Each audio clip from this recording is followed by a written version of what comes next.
sholat yang dinandari karena kita nandar untuk berjamaah.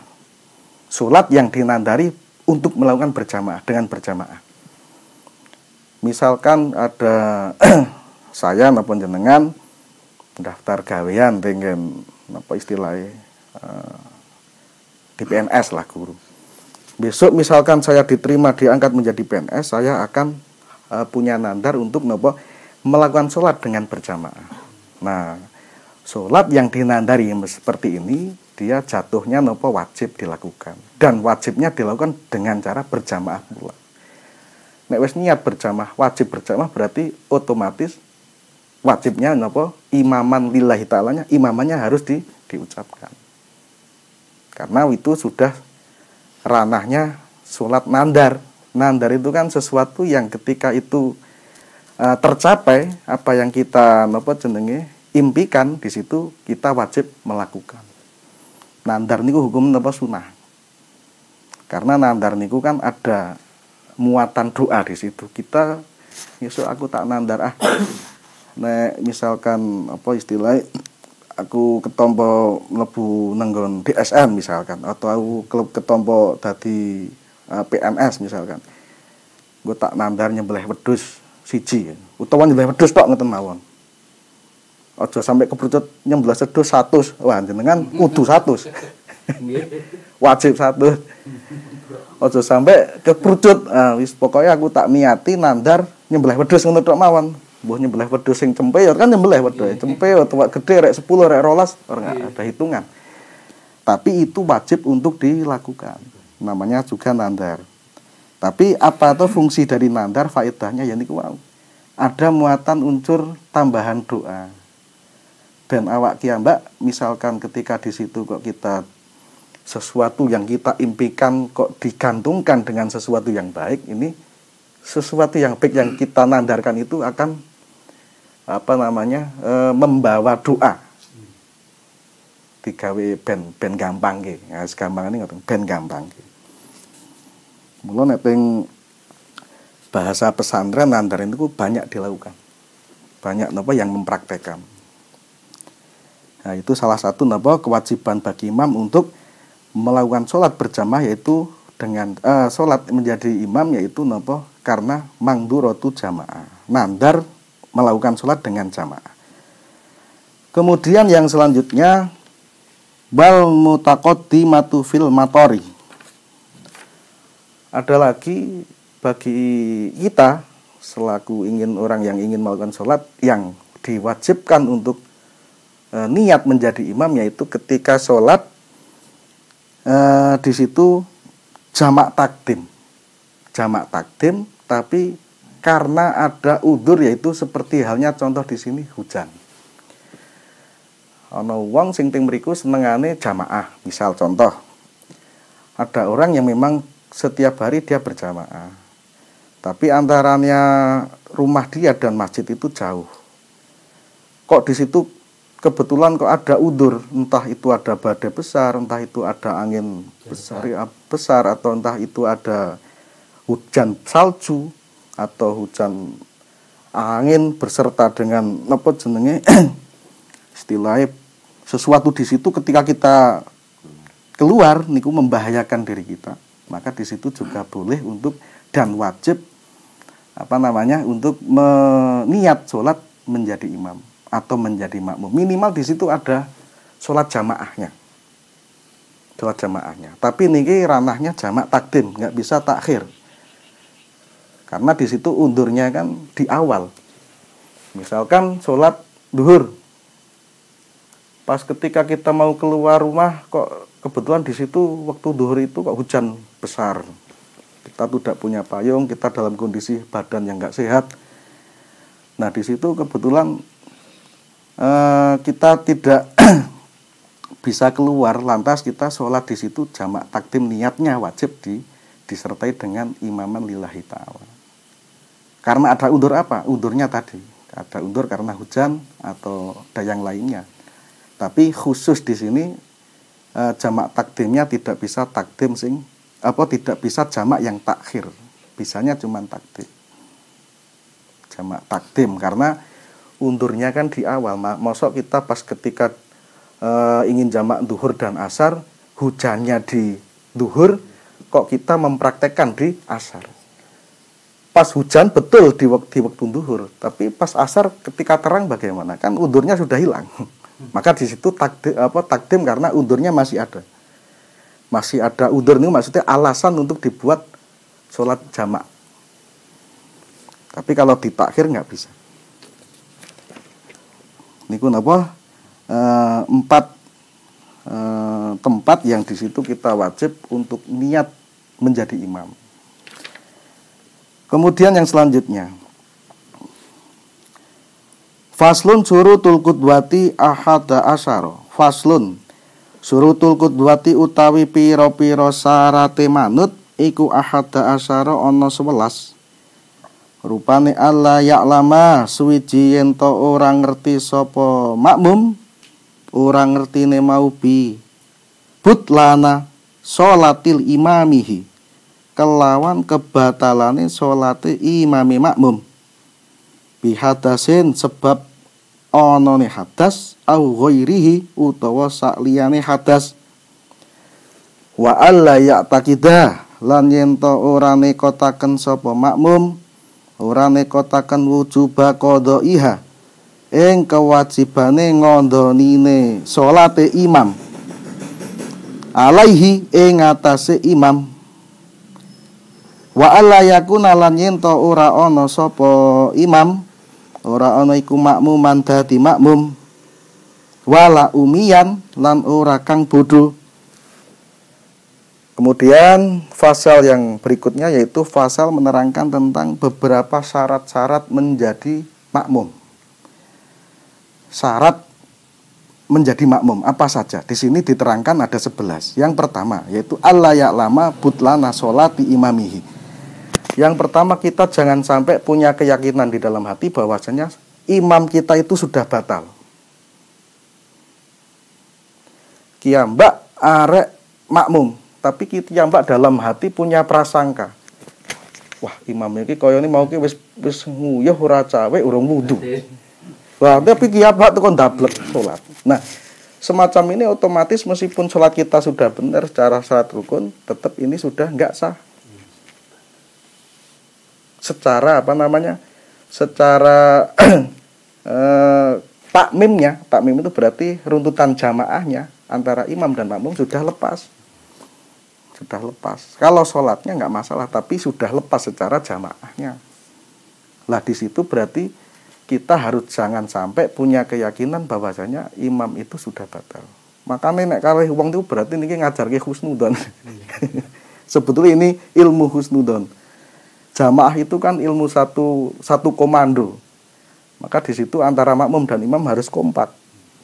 Harus punya kekompakan. Salah satunya di situ kita sebagai makmum tidak boleh berprasangka atau punya don imam kita sudah batal. Atau kita sudah dalam keadaan sudah sholat.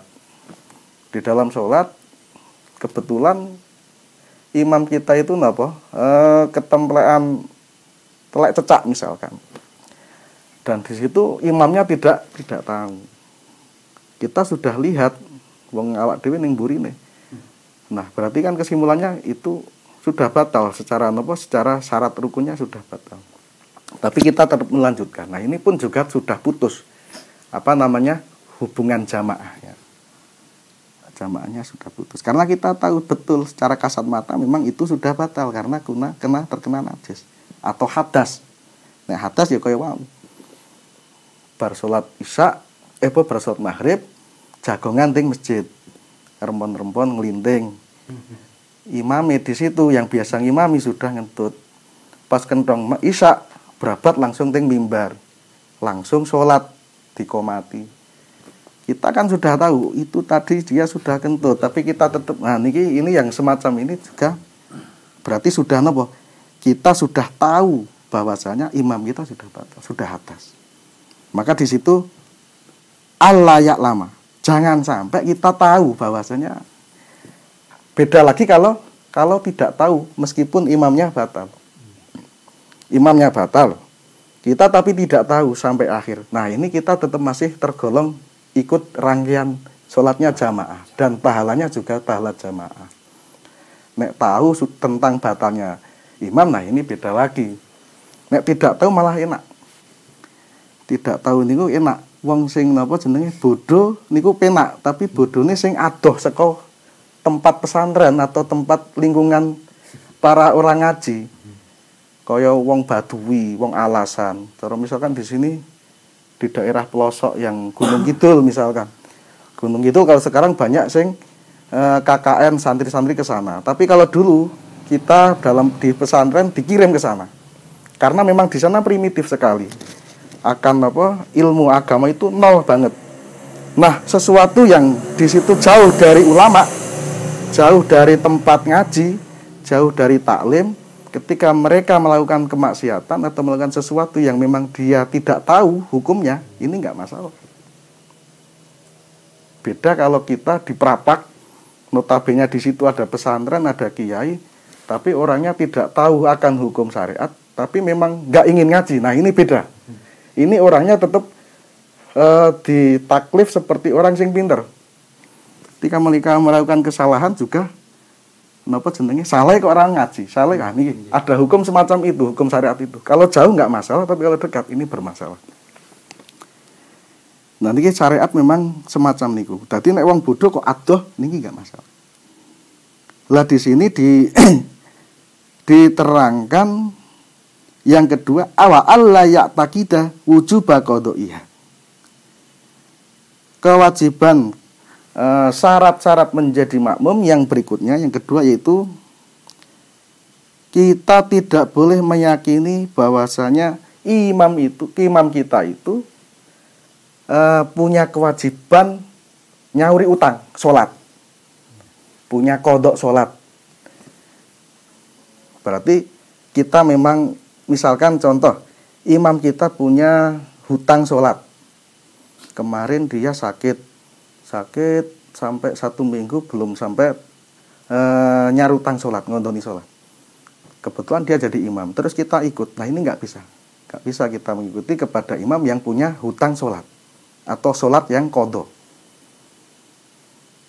Dan juga tidak boleh kita kok menjadi makmum berprasangka bahwasanya imam kita ini sholatnya ini qadha, ini sholatnya imam kita itu. Nah ini jangan sampai punya prasangka demikian. Berarti napa kesimpulannya ketika kita berjamaah menjadi makmum, apalagi ini wis los, pikirannya wis lepas. Jangan sampai berprasangka sing ngoten niku. Kemudian selanjutnya wa alla yakuna makmuman. Dan juga kita tidak boleh tidak boleh berjamaah atau tidak boleh sholat makmum kepada imam yang imamnya itu tadi juga menjadi makmum kepada imam yang lain. Artinya ada orang misalkan kula jadi imam, terus kemudian Pak Sigit ikut makmum kepada saya.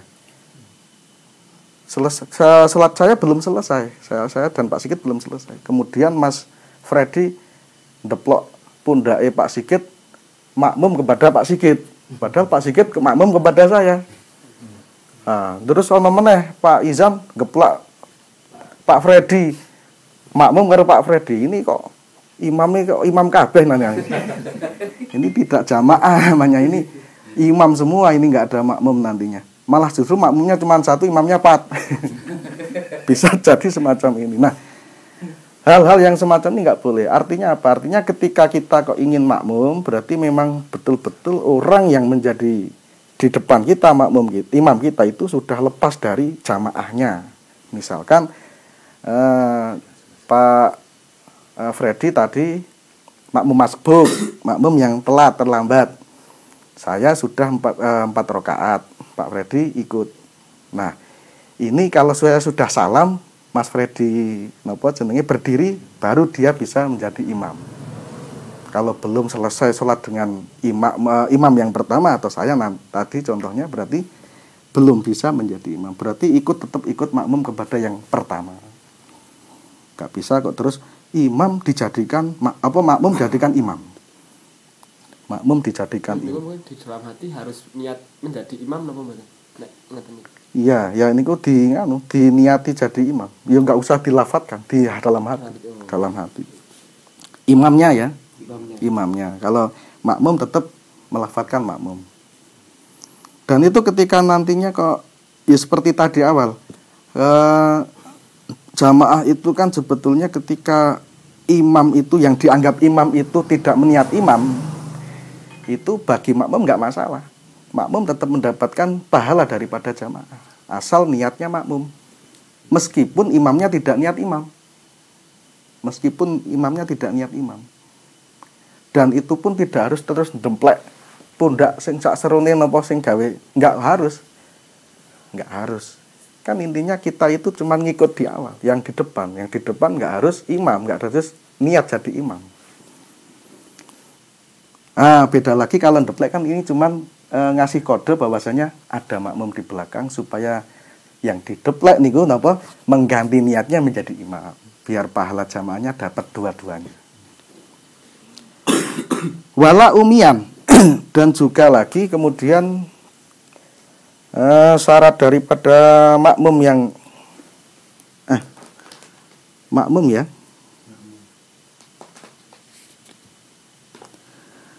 Syarat yang kedua bagi makmum itu tidak boleh kok terus berjamaah kepada imam yang di situ tidak bisa membaca dan tidak bisa menulis. Tidak bisa membaca artinya di situ tidak bacaannya itu berantakan, bahasanya berantakan secara makhorijul hurufnya. Misalkan seperti contoh ada orang membaca makhorijul huruf bismillahirrahmanirrahim tapi Bismillahirrahmanirrahim diganti haknya diganti hak Bismillahirrahmanirrahim. Itu namanya jenenge niki merubah atau yang mriki dinamakan umian, yang bacaannya tadi berantakan, rusak. Syaitani rajim dadi syaitani rajim misalkan. Nah, seperti itu pun juga niki namanya merusak bacaan.